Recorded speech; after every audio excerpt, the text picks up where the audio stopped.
Is it okay to quit counseling? Let's talk about that today and dive on in.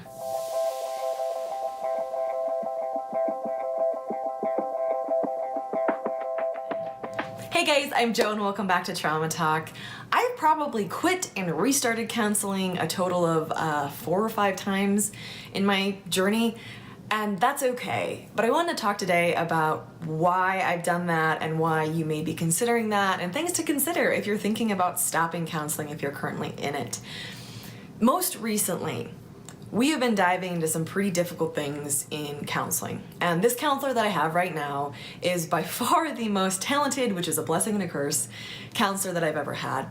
She knows just when to push and just when to poke at certain things and when to pull back too. And recently we've been getting into some extraordinarily difficult things that I have kept locked in a very tight box that I duct tape closed and shoved in the basement of my mind for the past 6.5 years. And as we've been poking at that and trying to untape it, I have been having very active thoughts of, let's quit counseling. That sounds good. You know, I have a lot going on. I've got health issues and I've got work, and just stuff's busy. So maybe I should just put counseling on hold, which is really my brain's way of saying, this is hard, let's stop. And I talked to her about that, which I was a little scared to do because it's weird to tell your counselor, hey, I'm thinking about quitting you. And I was glad that I did talk to her about it because her response was, okay, thanks for telling me. That means 2 things. First, that means we're probably getting to something that really needs to be addressed. And if you want to get better, that's stuff we need to work through. But secondly, that means we need to take this really slowly and probably back off some. Because if you're thinking about quitting counseling, that probably means we push too hard or we need to take a different angle of this or take a little, slower. And so I really appreciated that that was the angle that she took to it because it made me feel a little bit more comfortable because I was getting pretty freaked out. I have, like I said, quit counseling more than once before. And the pattern that I've established previous to this session of counseling in my life, and I've been in counseling once a week for the last 1.5 years now, was I would always stay in counseling just long enough to keep my head above the water, just long enough that I felt like I could breathe, and I would never really get into the really difficult stuff. I don't think that that was necessarily a bad thing because I don't think my brain would allow me to get there. I don't think I felt safe enough to be able to delve into the stuff I really needed to get into. I was in survival mode. I needed to make it. I needed to live. That was about it.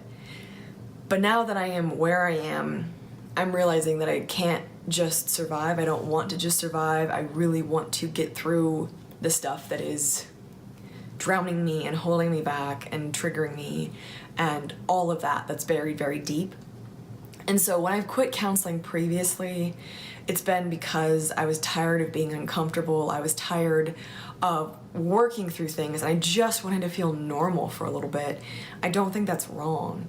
I think it's okay if you take a break from therapy, from counseling, if you're currently in it. But I think it's really important that you know your reasons for doing that if you do it. And if you're working with a counselor who you know and trust, to talk to them before you do that, because that's a mistake I've made where I didn't do that and I kind of just okay, peace, taking off, gonna go do my own thing now. And then I end up in an emotional crisis 6 months later and I don't know what to do.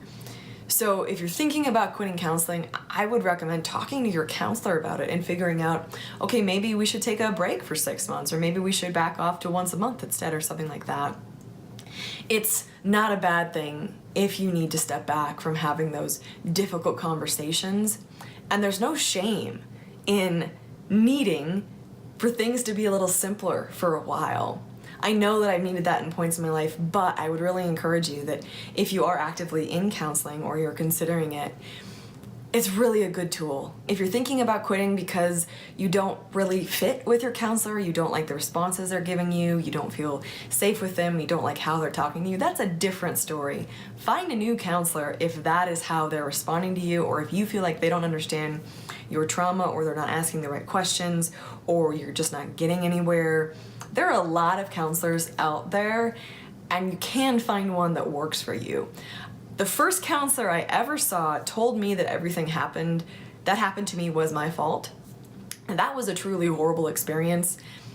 And I'm really glad that I tried another counselor after that, even though it was very difficult to try to open up again after that. So if you've had a bad experience with a counselor, I know, like I personally know it's really hard to try to reach out again, but I would encourage you to try to do so, because there are good people out there, and there are very, very good therapists who know what they're doing and know how to safely bring you through the trauma that you've experienced and to empower you to work through it yourself and to give you good tools. So that's where I am with counseling and with the idea of quitting. I am thinking about it more often than I have in a long time lately, and I posted in the Trauma Talk You Are Not Taboo group, which is at the Trauma Talk page on Facebook. It's a group. I would encourage you to join if you can. It's an awesome little community that we've all put together, and I really appreciate everyone who participates in it. But I posted in there not long ago, what would success look like to you in 6 months? And my answer was still being in counseling, still being in therapy, because it's hard to stay. And this time, for me, at this point in my life, I know that the reason I want to leave is only because we're getting to the hard stuff. And I want to stay in the hard stuff at this point in my life. But previously, that was too much. So you need to be your own gauge of whether or not that is something you can handle. Talk to your counselor about it if those are thoughts you're having. If you don't like your counselor, find a new one. Those are my thoughts on quitting counseling. What are yours? Are you currently in counseling, or have you quit and you're thinking about getting back in? Let me know in the comments below. I would love to hear about your counseling journey, because I know everyone has different thoughts about therapy and counselors, and it's a slightly controversial subject every once in a while. I am Trauma Talk. I'm Jo Beckwith. I'm Jo Beckwith, and this is Trauma Talk. Thank you guys for listening. Hit subscribe before you leave, and like us on Facebook so you can be part of some awesome discussions. I look forward to seeing you guys next time, and please take care of yourselves until then. Bye, guys.